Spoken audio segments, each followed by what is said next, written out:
بسم اللہ الرحمن الرحیم۔ السلام علیکم۔ ایک بادشاہ کے سامنے کسی عالم نے یہ مسئلہ بیان کیا کہ زانی کے عمل کا قرض اس کی اولاد یا اس کے اہل خانہ میں سے کسی نہ کسی کو چکانا پڑتا ہے۔ اس بادشاہ نے سوچا کہ میں اس کا تجربہ کرتا ہوں۔ اس کی بیٹی حسن و جمال میں بے مثال تھی۔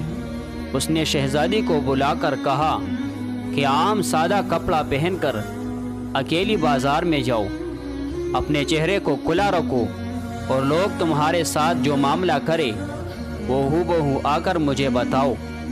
شہزادی نے بازار کا چکر لگایا، مگر جو غیر محرم شخص اس کی طرف دیکھتا وہ شرم و حیا سے نگاہیں جھکا لیتا۔ کسی مرد نے اس شہزادی کے حسن و جمال کی طرف دھیان ہی نہیں دیا۔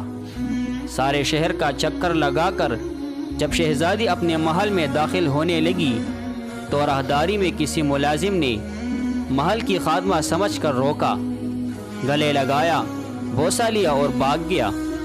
شہزادی نے بادشاہ کو سارا قصہ سنایا تو بادشاہ رو پڑا اور کہنے لگا کہ میں نے ساری زندگی غیر محرم سے اپنی نگاہوں کی حفاظت کی ہے، البتہ ایک مرتبہ میں غلطی کر بیٹھا اور ایک غیر محرم لڑکی کو گلے لگا کر اس کا بوسہ لیا تھا۔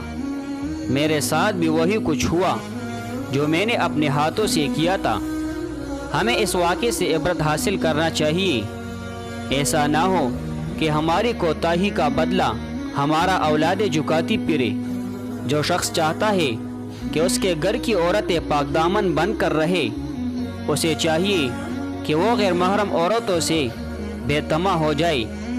اسی طرح جو عورتیں چاہتی ہیں کہ ہمارے خاوند نیکوکاری کی زندگی گزارے، بے حیائی والے کاموں کو چھوڑ دے، انہیں چاہیے کہ وہ غیر محرم مردوں کی طرف نظر اٹھانا بھی چھوڑ دے تاکہ پاک دامنی کا بدلہ پاک دامنی کی صورت میں مل جائے۔